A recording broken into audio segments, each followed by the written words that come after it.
By almost any definition, nuclear weapons would be classified as indiscriminate and inhumane weapons. But unfortunately, it's taken decades to discuss nuclear weapons through a humanitarian lens. And I kind of think that it shows how we as humans tend to forget and disguise and deny what's overwhelming and terrifying. For far too long, states that have nuclear weapons and states that imagine themselves to be protected by them and states that might want to develop them and have them in the future have created an aura around nuclear weapons. The destructive capacities of this weapon has served to inspire awe rather than disgust and condemnation. And the impact that nuclear weapons have on humans, the environment, development, and the economy, both in the short term and long term, and across borders and regions, have instead been seen as the ultimate guarantee of security. But we build security around a weapon that's too big, too clumsy, and too inhumane to use. It's the only weapon that has as its main purpose to prevent itself. Nuclear weapons, at enormous expense and in large numbers, are supposed to remain in their silos, quietly, never unleashed. And it really doesn't make any sense.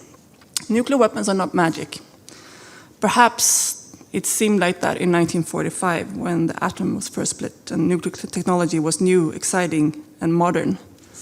Today, it's not. Nuclear weapons do not deter security threats of the 21st century. Non-state actors in terrorism, climate change, migration, cybersecurity, failed states, religious extremists, none of these threats can be fought with nuclear weapons. In addition, the overwhelming majority of countries in the world have decided to never acquire nuclear weapons and that it does not benefit their security to have these weapons. And yes, some, through alliance and treaty arrangements, have been assured of the use of nuclear weapons in their defense, should the situation ever arise. But most countries have sought the opposite, demanding that they never be used against them under any circumstances. So proliferation and reliance on nuclear weapons for security, despite what experts and some politicians might say, is actually not the norm. And how we see weapons and their utility changes. And I think it can be naive to think that we will continue forever to see nuclear weapons in the same way as we did in 1945. We should not be proud of the idea that some countries' security is based on the threat of instant vaporization of large numbers of civilians and on enormous numbers subjected to excruciatingly painful death caused by fires, blasts, and overwhelming prompt nuclear radiation.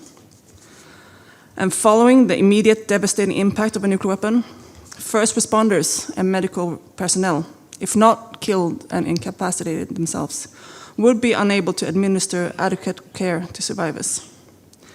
The remaining survivors would be coping with radioactive fallout, contamination, and environmental devastation. Depending on other factors, there will be far-reaching regional and global impacts on food and water resources, not to mention the psychological scarring that will pervade and persist through generations.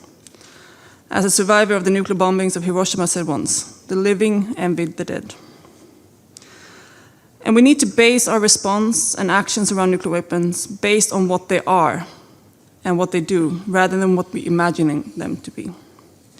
Nuclear weapons are big, clumsy weapons that go bang, do terrible things to living creatures, and leave behind an almighty mess. In that regard, they are the same as landmines, cluster munitions, chemical and biological weapons. We have outlawed those inhumane, military, useless weapons because they were finally understood for what they were.